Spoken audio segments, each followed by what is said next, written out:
were worried. We were worried about vaginas.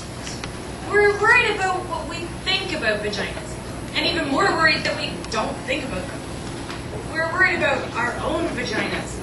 We needed a context of other vaginas. A community, a culture of vaginas. There's so much darkness and secrecy surrounding them. Like the Bermuda Triangle. Nobody ever reports back from there. In the first place, it's not so easy to even find a vagina.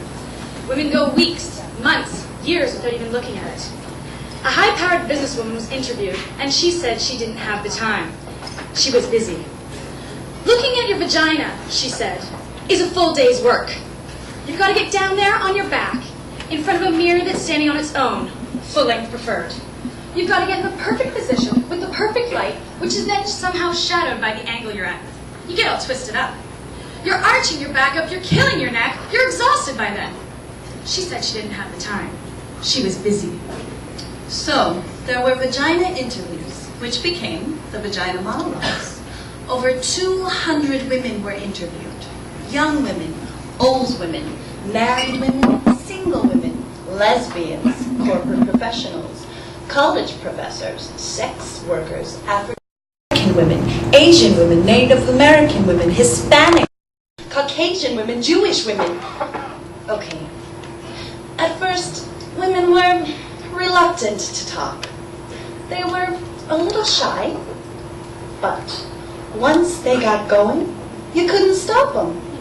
Women secretly love to talk about their vaginas. They get very excited, mainly because no one's ever asked them before. Let's just start with the word, vagina. It sounds like an infection at best. Maybe a medical instrument. Hurry, nurse, pass me the vagina! Vagina! Vagina! It doesn't matter how many times you say it, it never sounds like a word you want to say. It's a completely ridiculous, unsexy word. If you use the term sex, trying to be politically correct, darling, could you stroke my vagina? You killed the act right there. We were worried about vaginas, what we call them and don't call them. In Great Neck, New York, they call it a pussycat.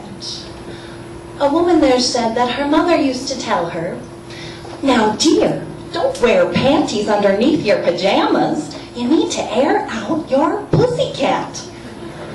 In Westchester, they called it a pookie. In New Jersey, a twat. Then, powderbox, poochie, poopy, pee-pee, a poopaloo, a poonanny, a pal, and a peach. Toady, dee-dee, nishi, dignity, monkey box. Coochie snorcher, cooter. But JJ, Hillary Clinton. VA, wee-wee, horse spot, happy dugout. a mongo, a mookie, a fanny boo, pajama, marshmallow. A ghoulie, possible, tamale, totita, Connie. A Mimi in Miami. A split knish in Philadelphia. And a shmenda in the Bronx. We're Worried. About vaginas.